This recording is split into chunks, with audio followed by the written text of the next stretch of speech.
Bien, donc série d'exercices suivante, nous allons nous mettre sur le côté en appui sur un coude. Vous allez aligner vos genoux en posant les cuisses l'une sur l'autre. Vous alignez le genou au niveau de votre tapis et les doigts en bout de tapis également.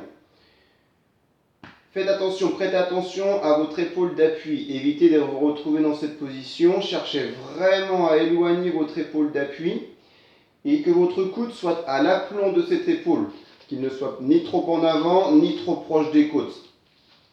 Donc coude à l'aplomb de l'épaule, les cuisses collées l'une contre l'autre et la main de ciel vient se positionner sur le haut, le sommet du mollet. Nuque dans le prolongement du buste, on fait attention à ce que la tête ne tombe pas ni ne soit trop relevée. Donc buste dans le prolongement du buste droit, pardon. Engagement périnée transverse, on éloigne la taille du sol. Et dans un souffle, c'est grâce à l'engagement que je vais pouvoir ensuite venir décoller mon bassin. En même temps, simultanément, je monte mon bras, je l'amène dans le prolongement du buste. À l'inspiration, je ramène mon bassin vers le sol et ma main vers mon sommet du mollet. Et je réengage, je repars tout de suite après. Je souffle, j'inspire, j'expire, j'inspire. Là, il faut prêter attention, c'est surtout de ne pas pousser au sol avec le coude, au risque de rajouter des douleurs au niveau des épaules. Ce qu'il faut vraiment savoir, c'est que ce mouvement part vraiment au niveau de la taille. D'accord ? C'est un travail de renforcement de la chaîne latérale. Évitez de forcer sur votre épaule. Faites 5 mouvements sur ce côté, vous en ferez 5 également de l'autre côté, tout en sachant qu'il y a toujours un côté sur lequel on est plus ou moins à l'aise.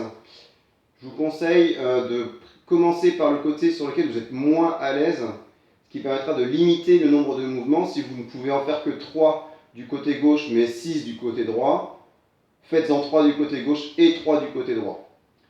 Une fois que vous avez fait un côté, on se remet en position, on fera l'autre côté après le deuxième exercice. On l'a fait la semaine dernière, le spine twist, on l'avait fait avec les doigts en triangle. Cette fois-ci, nous allons nous mettre en position cosaque, les avant-bras posés l'un sur l'autre, les épaules basses, et on en appuie sur les ischions, jambes tendues. Le but est de garder le même angle au niveau des bras. Évitez de tirer sur vos bras. C'est ce qui va avoir tendance à arriver lorsque l'on va faire la rotation. On va vouloir aller tellement loin que finalement, j'en perds l'angle de mes coudes. Donc votre objectif, c'est de faire la rotation dans un souffle, tout en gardant le même angle au niveau des bras. Je fais ma rotation, j'expire, je cherche à me grandir pendant la rotation. J'inspire, je reviens. Cherchez toujours l'autograndissement. Et j'inspire. Le regard va suivre le mouvement. Ne cherchez pas non plus à tourner la tête. Ici, on va avoir un bloc. Donc là, c'est figé. C'est mon buste qui va faire la rotation et le reste du corps va suivre. J'expire, je fais ma rotation externe. J'inspire, je reviens en position. Même chose, vous faites 5 à droite, 5 à gauche. Une fois que vous avez fait le spine twist, vous vous repositionnez en side bend de l'autre côté.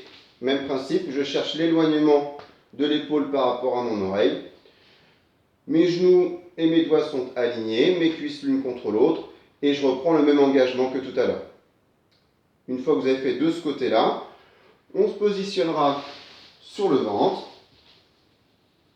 paume de main, une paume sur le sommet de l'autre, le front posé sur le haut de la main, pied largeur bassin, engagement périnée transverse, j'ai de la force dans les fessiers. Dans un souffle, je viens monter une jambe en prêtant attention à ce que mon ventre ne s'enfonce pas au sol. À l'inspiration suivante, je viens simultanément monter l'autre jambe pendant que la première descend. J'expire, je remonte et l'autre descend. Les jambes vont bouger simultanément. Expiration, inspiration. expire, inspire, sans que vous n'accentuez la cambrure lombaire. Même chose, vous faites 5 à 8 cycles respiratoires sur cet exercice. Le but, c'est que c'est bien le genou qui monte et évitez à ce que votre genou ne fléchisse. Cherchez l'allongement de la jambe plutôt que de monter très très haut. D'accord ? Voilà pour cette série d'exercices.